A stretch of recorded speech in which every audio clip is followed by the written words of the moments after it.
A question, and the questioner ended by saying, "Minister, do you know?" Yes, I know. I know that we have a serious challenges in terms of courses that are offered at our universities. And we are doing something about it.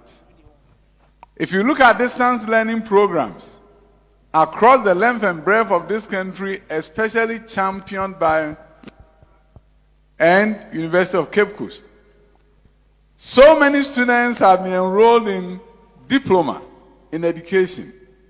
They are being trained for jobs that do not exist.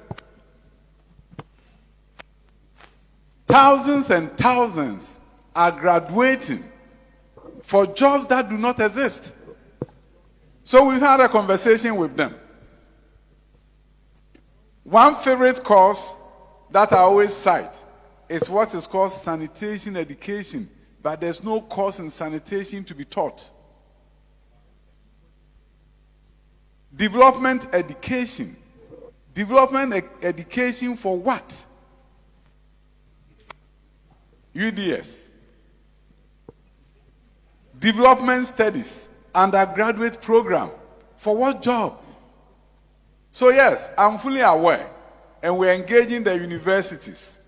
I think we need to focus on courses that have relevance to that particular student and to the nation. Invariably, you have BA in education and this university.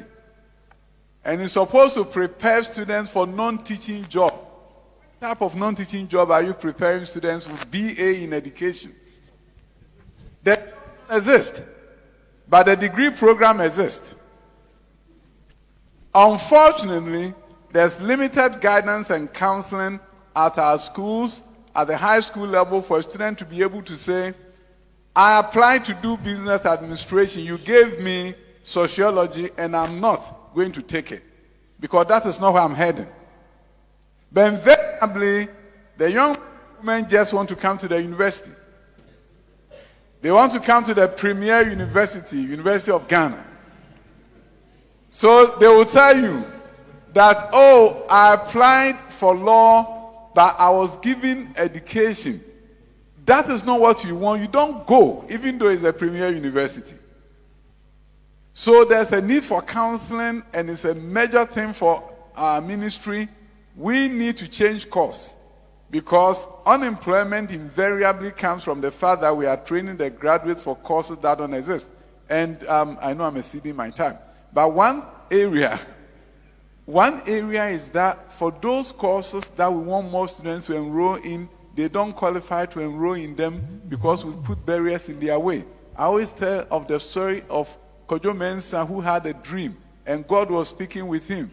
And God told Kojo in the dream that you're going to be the best engineer in the world. And the Kojo Mensah said, God, you don't know me. It will never happen to me. And then he was bold enough to go and say, God, you know what I'm telling you, it will never happen. And God says, why? He said, God, you know I'm growing up in Ghana. I'm doing visual arts. They will never allow me to become an engineer. So you need more engineers, but you don't create different pathways for you to get the engineers. But Kojo Mensah goes to America and will become an engineer. There are thousands of people who have traveled abroad who did general arts and have become medical doctors. So remove the barriers so students can get in the courses that we need them the most. That is why I'm so happy to tell you that we are doing pre-engineering at UMatt for visual arts students.